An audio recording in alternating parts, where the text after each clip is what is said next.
C'est pas le sujet. Vous le mettez hors cadre. Il n'y a pas de liste de personnes interdites de sortie du territoire national.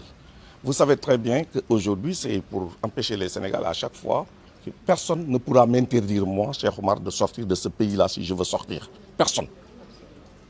Personne, je le dis. Et je défie quiconque. Il n'y a rien. Personne. Nous allons vers des élections exceptionnelles, anticipées. Les élections doivent être organisées en 60 jours.